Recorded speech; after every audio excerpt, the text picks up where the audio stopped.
So when we talk about watchmaking culture, there are two opposite aspects that we have to take into account. The first is what the notion of time and watchmaking plays in human societies and human relationship. And the second side is what is the watchmaking culture by itself and how this culture has to be nurtured.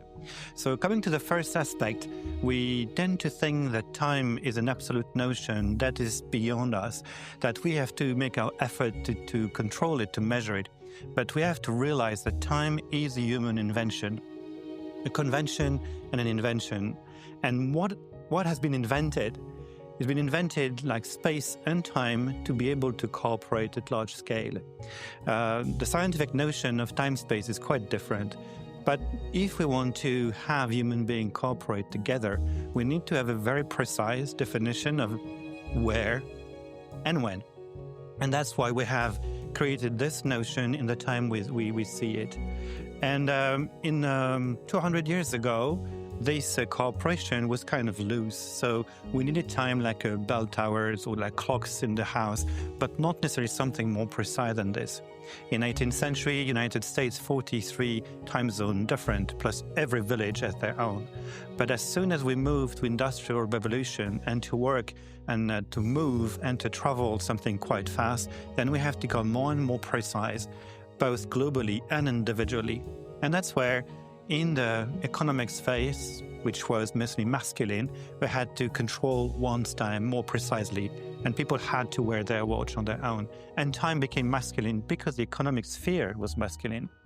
Before that, 18th century and before, men were wearing jewelry, and no one was wearing watches. But then men start to wear watches and women start to wear jewelry because of this economic sphere, and have to go to a very precise definition, more and more and more precise.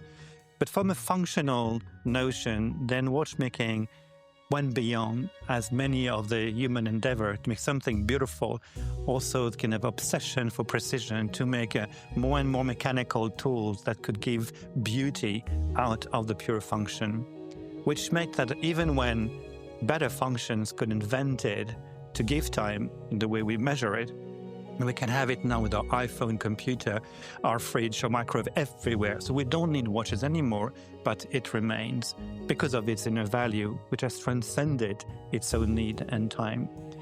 And so when there was a big shock for the watch industry in the 1980s, with Japanese quartz watches coming to make a better alternative at cheaper price, the question is, will this industry survive?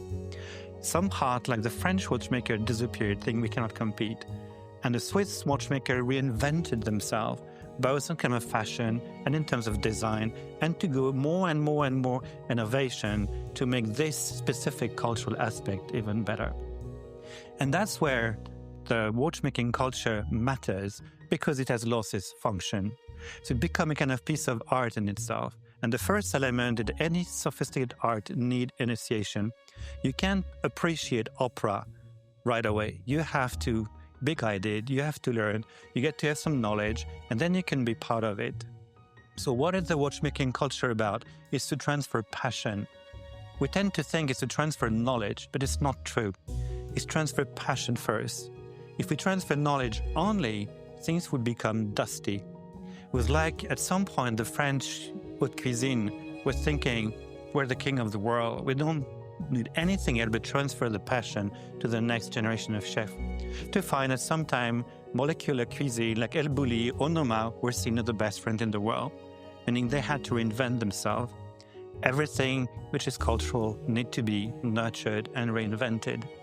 That's where Fondation Haute Horlogerie had a key role to understand how watchmaking still inserts in daily life, how it represents masculinity, femininity, young generation compared to the older one.